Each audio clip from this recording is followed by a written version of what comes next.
الحمد لله. هذا واجبنا علينا. يعني نحن كان الناس يلومون يقول لك لماذا تصرخون ولماذا تصيحون وأنت تنفخون في قربة مخزوقة والأمة نائمة، ولكن عندما يريد الله أمرا إذا يقول له كن فيكون.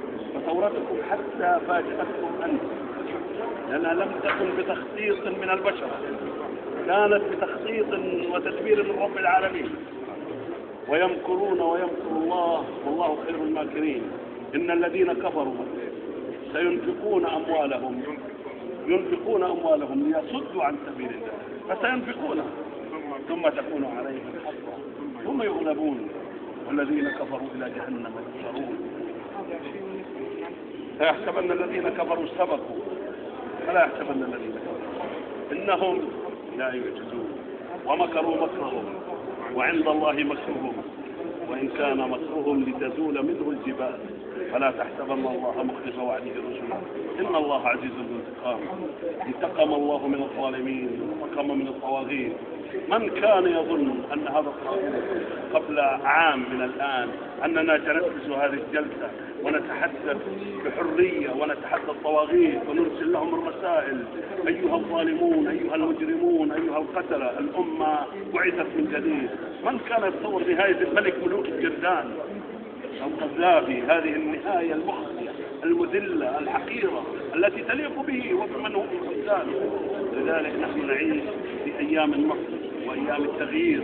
النصر قادم وهذه هي المقدمة، لأن الأمة لا يمكن أن تنهض إلا عندما تزول هذه الإسرائيليات التي تحكم الأمة.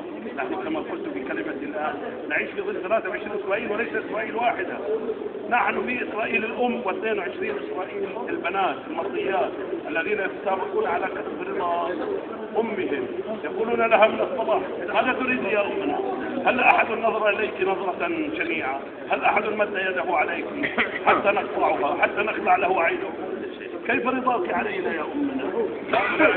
هؤلاء طواغيت. ولكن الله أراد أمرا وإذا أراد الله أمر فلا أراد لأمر. لذلك نحن نعيش في المقدمة التي ستؤدي بالنهاية النتيجة إزالة إسرائيل الأم بعد أن يزال كل الحواضن التي تحتضنها. هذه أنظمة كانت تحتضنها الإسلام، ولذلك هذه المقدمة ولا يمكن أن تتحرك وهؤلاء المسلمين. هذا بفضل الله. وأنا يعني هذه ثورة مباركة، ولا تظن أن كل الأمور ستتحقق يعني بكبسة زر، ولا لا الثورات مراحل وستتبلور في الأمة ويخرج الجوهر الحقيقي من الشعب التونسي. الأيام تبلى وستفرز الجوهر هنا الذي هو سيكون المعبر الحقيقي عن ثقافة الشعب التونسي ووجدانه وضميره وتاريخه. فلا تستعجلوا الله. المهم أنكم أنجزتم المرحلة الأولى. بعدين في براءة اختراع للشعب التونسي. هو ليس اختراع الثورات العربية، تسجل براءة اختراع للشعب التونسي، هذه تسجل.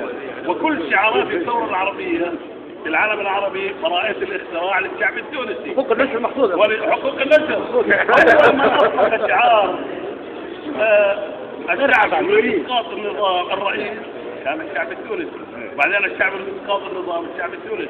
ارحل الشعب التونسي. ديكاش بالفرنسي ديكاش. فأصبحت حتى الكل يسأل عن معناها. فأنتم الذين رفعتم أعلى سقف. لم تطلبوا الخبز، لم تطلبوا تخفيض الأسعار، طلبتم مطلب واحد لا يستطيع أحد تخفيض السقف تبعه وهو ارحل. الشعب يريد إسقاط النظام، وهذه والله أن الله أنطقكم بها، الله أنطقكم بها حتى يتحقق أمر الله بهذا الطاغية. وانتقل هذا الشعار إلى مصر وأصبح يردد الشعب المصري ما كانت تردده الثورة التونسية في شوارع المدن التونسية، وانتقلت إلى اليمن.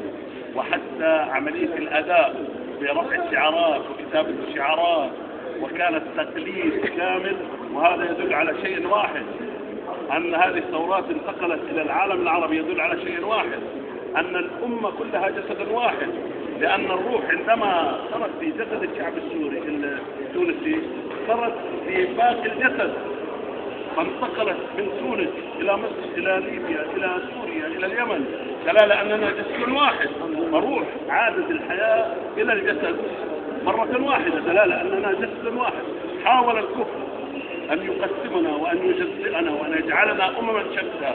وخلك أنت ما بالك أنت تونسي، ما بالك بقول القبلتين وفلسطين، أنت مغربي ما بالك بالتونسي، أنت بعدين كل الحكام اللي بدوا يتهاووا يطلع يقول احنا مش تونس، احنا مش ليبيا، احنا زي ما بحكي الان هذا الطاغية السوري او الشام بتاع اليمن، وكلهم قالها قبلهم القذافي وذهب، وقالها حسني مبارك وذهب، وسيقولونها جميعا وسيذهبون الى مذابح التاريخ. وانتم لكم براءة الاختراع يا شعب تونس العظيم، انتم لكم براءة الاختراع العربية بشعاراتها وبأدائها. كان الفضل لله ثم لكم، كنتم سبب في هذا الذي يحدث الآن في العالم العربي.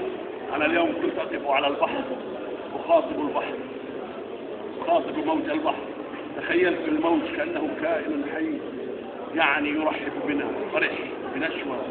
كنت والله جئت تونس مرتين ما تذوقت يعني طعم الانشراح، كنت كئيبا ما صدقت وانا اغادر تونس في عام 90 وفي عام 92.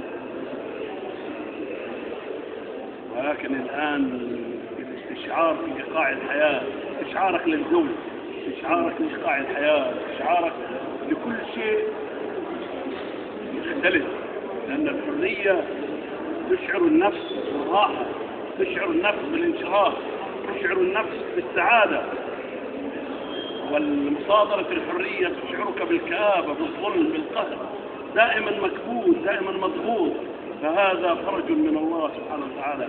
الحمد لك يا الله، الحمد لك يا الله، الحمد لك يا الله على ما أنعمت وتفضلت. اللهم اجعلنا نلتقي معا في جيش الفتح الذي يسير إلى بيت المقدس تحت راية التوحيد، ونكون مهللين مكبرين، ونصلي صلاة الفتح المبين في ساحات الأقصى، أولى القبلتين وثالث الحرمين ومصر محمد صلى الله عليه وسلم. اللهم اجعلنا من الجند الفاتحين لثالث مساجد المسلمين ومصر نبيهم وأولى قبلتهم يا رب العالمين. يا رب. الحمد لله رب العالمين. الحمد لله. الله يجزاك خير يا أخي.